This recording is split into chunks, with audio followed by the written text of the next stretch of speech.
Masakit lang tanggapin na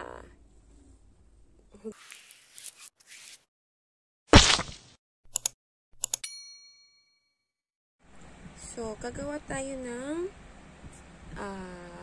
reaction sa isang palabas. Movie reaction, movie review, movie recommendation. Yun po ang i-content natin ngayon, opo. Kasi yung mga nakapending ko, hindi pa siya pwedeng i-post. So, pasensya na kayo. Hindi talaga ako nagme-makeup. Anyway, dahil mahilig tayo sa movies, araw-araw tayong nanonood, tara, i-content natin yan. So, ang papanoorin natin is yung Joker Part 2, nakasama si Lady Gaga. So, ang sabi kasi nila, pangit daw kasi ginawang musical. So, let's see. Tingnan natin kung anong hatol nito. Yan. May cartoon siya, no, sa umpisa.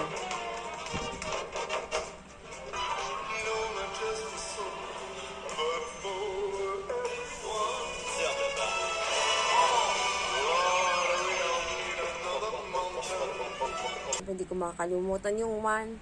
Dahil ang galing umarte ni Joaquin Phoenix doon, damang-dama ko. Talagang nagpapayat siya doon. In character. Anyway, tuloy na natin.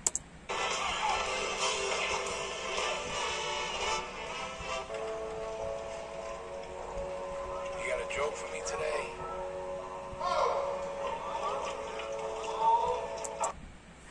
Grabe. Nagpapayat na naman si Joaquin Phoenix. Grabe. In character na naman po siya. Kaya isa rin to sa mga paborito kong aktor. Kasi talagang literal na hindi lang nila binabasa yung script at storyline. Talagang pinag-aaralan nila kung ano pa yung hindi ka dapat good looking eh. Diba na kasi yun yung character mo, yun yung nakalagay yung storyline, yun yung nakalagay sa script. So dapat ang magiging itsura mo is ganun. Wala kang kupas. Tuloy na natin.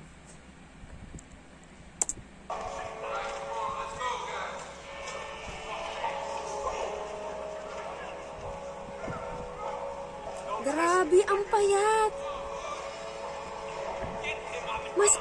Mas payat siya dito kaysa sa one.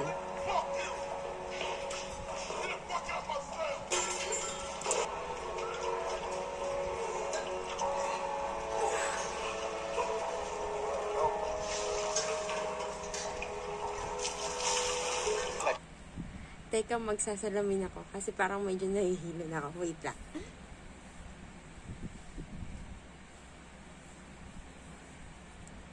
Hindi na ako sanay nang hindi nagsasalamin pag nanonood ng movie. Pero nakikita ko naman kasi medyo malapit naman siya sa akin. Mas nakakaramdam na ako ng hilo. Wait lang.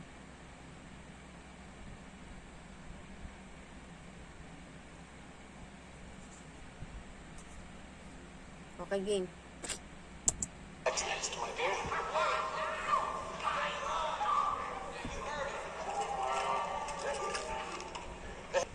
I already asked him. I got a joke for you. This guy's dog dies, right? Ang ganda ni Lady Gaga. Kahit wala siyang, yung makeup niya dito natural lang, parang walang makeup. Ang pretty. Ang pretty. Jesus Christ, you couldn't get him a fucking umbrella. Childhood, it caused a split. Those crimes. Do you understand what that means, Arthur? Okay. When I saw you and Rory Frank was watching, I kept thinking, It's so long. For once, unafraid, I can go where life.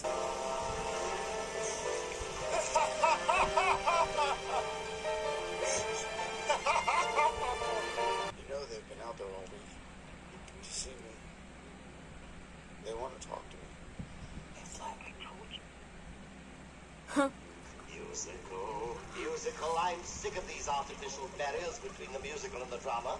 Well, then you certainly don't need me. Yes, we do. Because me, Ito. Gagi.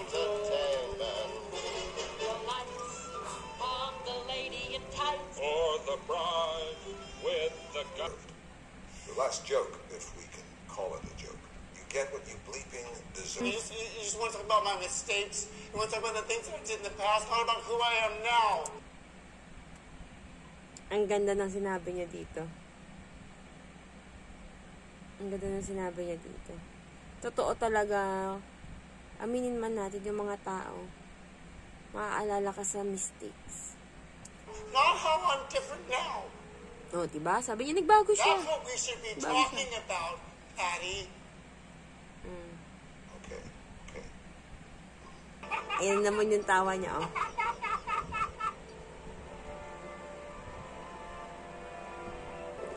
Napaka-expressive ng mata ni Joaquin Phoenix sa bawat eksena.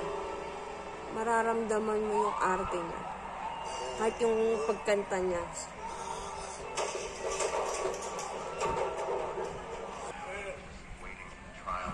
Archer! Milligan! Archer! 7-year-old boy told her about the physical and sexual Naaalala niya yung ano, yung nangyari sa kanya. Kabataan days niya. No, I didn't ask him about that. if I ain't got you, if I ain't got you, oh, you don't know what it's like.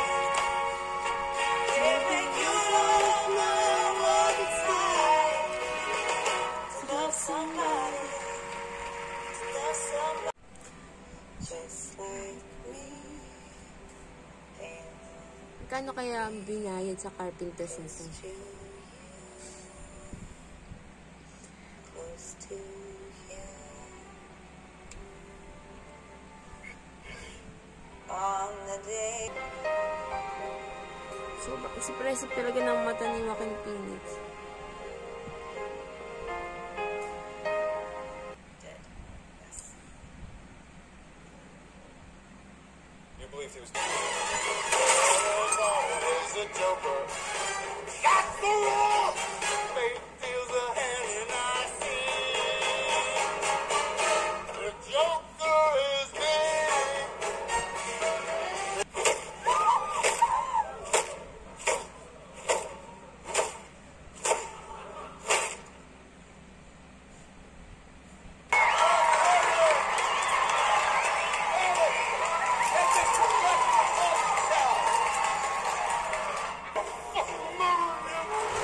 Ay, Gagi!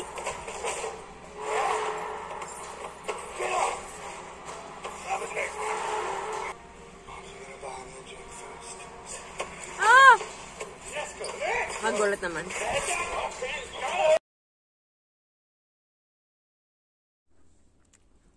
Hello! So, sa vlog kong ito, kung mapapansin nyo, sa mga naunang clip, yun yung reaction ko habang pinapanood ko yung Joker Part 2 starring Joaquin Phoenix and Lady Gaga. So, itong palabas na to is from DC Comics and then, musical siya. And trivia lang, yung karamihan ng kanta sa Joker na ito is ang nag-produce ay si Joaquin Phoenix and then Lady Gaga. Anyway, i-rate ko po siya ng 5.2. Bakit? Kasi na-disappoint ako.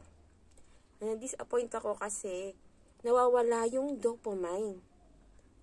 Yung excitement na nararamdaman mo sa bawat eksena. Which is dapat, ang palabas kasi ganito siya eh. Kapag nanonood ka, yung excitement mo pataas dapat eh. Pataas yung level. Pero yung sa kanya, excitement, pababa, excitement, pababa, ganon. So, kaya may mga parts na humihikab ako. So, FYI lang, hindi po ako movie critics. Mahilig lang po ako sa palabas. At ito yung nararanasan ko tuwing nanonood ako ng movie. So, ito na nga.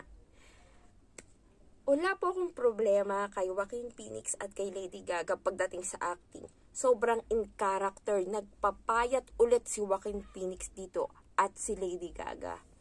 Ang payat nila. At saka yung emosyon sa mga mata nila, mararamdaman mo. Lalong-lalo na dun sa part na gustong iparating ni Joaquin Phoenix bilang si Arthur Fleck, yung gusto niyang iparating habang nandun siya sa trial. Gusto niyang iparating sa mga nakikinig sa trial na nag-e-exist si Arthur Fleck at hindi lang si Joker. So, dun pa lang, parang ramdam mo na gusto mo siyang tapikin sa balikat at sabihin na, pre, okay lang yan.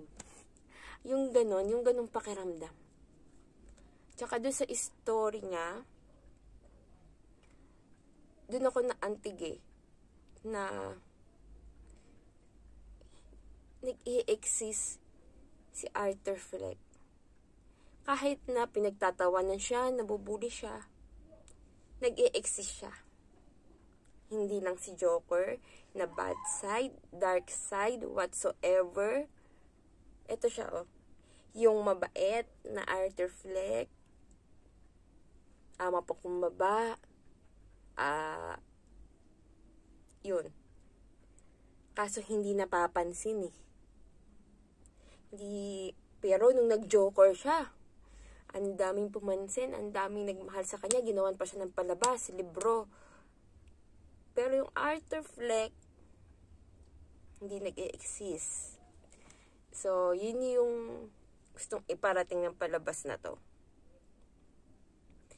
Anyway, kung ire-recommend ko siya sa inyo, kayo nang bahala. Watch and surprise. And then, masosurprise pa kayo lalo sa last part ng palabas. So, abangan nyo magkakaroon ng Joker Part 3 for sure. And, masakit lang tanggapin na hindi na si Joaquin Phoenix ang gaganap sa Part 3. Alamin nyo kung bakit. Basta. Yun lang po. So, bye-bye!